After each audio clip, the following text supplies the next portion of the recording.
Election कराने के लिए एक अमली तौर पे इकदाम किए जाएं ताकि इसकी कानूनी हैसियत बहाल हो। ये इंतहाई ज़रूरी था। उसको ये कहते हैं कि ये डॉक्ट्रिन ऑफ नेसेसिटी है, जबकि खुद जो इलेक्शन कराए हैं वो ये तस्लीम करते हैं कि गैर कानूनी बॉडी, जनरल बॉडी का नाम दिया, उसके तहत इलेक्शन हुए हैं।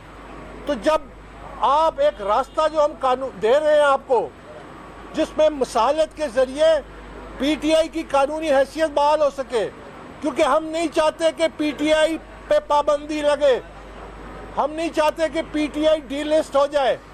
लेकिन जिस रास्ते पे ये चल रहे हैं, जिस रास्ते पे ये अमल पैरा है, उसका नतीजा एक ही नज़र आता है, और वो ये है कि पीटीआई की कानूनी हैसियत जो है वो मखदूश हो जाएगी, और पीटीआई शायद पीटीआई को डीलिस्ट ना करना पड़ जाए, क्योंकि वो कानूनी तकाजा जो इंट्रा पार्टी इलेक्शन का है वो ये पूरा नहीं कर रहे।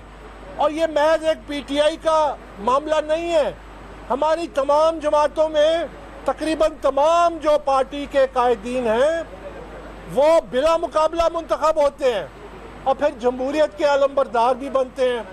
मुझे आप बताइए कि दुनिया की किसी भी जमहूरियत में आप बताइए कि तमाम लीडरान बिला मुकाबला कैसे मुंतखब होते हैं। मैंने आज इलेक्शन कमीशन के सामने ये लिखा कि बरतानिया जो मदर ऑफ पार्लियामेंट्री डेमोक्रेसी है, मार्गरेट थैचर उनकी मजबूत तरीन, कामयाब तरीन तीसरी दफ़ा वज़ीर आज़म बनी, 2/3 मेजॉरिटी के साथ बनी।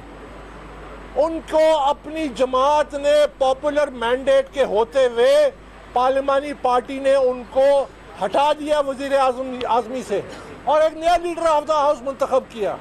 ये बुनियाद है। हमने ये कहा कि जब तक जमहूरियत की बुनियाद इंट्रा पार्टी इलेक्शन है वो नहीं कायम होगी, इस पर जमहूरी इमारत कायम हो ही नहीं सकती।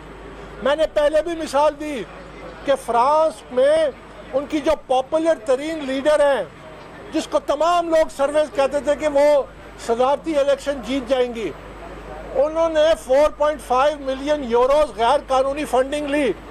उन पे और उनके साथियों पे इलेक्शन लड़ने पे पाबंदी लगा दी, और उनकी जो अपील है उसमें 1 साल लगेगा सिर्फ अपील सुनने में। रोमानिया में 2 पॉपुलर तरीन लीडर जो हैं उन पे पाबंदी लग गई है सुप्रीम कोर्ट के जरिए कि आप इलेक्शन नहीं लड़ सकते।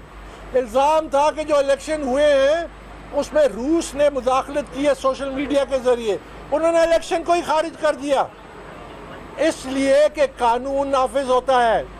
सिर्फ ये चीज़ नहीं होती कि कौन पॉपुलर है, कौन सी पार्टी पॉपुलर है, कौन अवाम में कौन ज़्यादा पॉपुलर है। फैसला होता है कि कानून पे अमल दरामद लाना है, तभी जमहूरियत आएगी। जिस मुल्क में कानून नहीं है वह जमहूरियत नहीं हो सकती। यही हमारा मुद्दा है कि अगर इलेक्शन कमीशन जो है, अगर ये नहीं चाहते हैं कि एक मसालती रास्ता अख्तियार करें, तो फिर शायद इलेक्शन कमीशन के पास और क्या इख्तियार है कि कानून के तहत पार्टी को डीलिस्ट कर दिया जाए।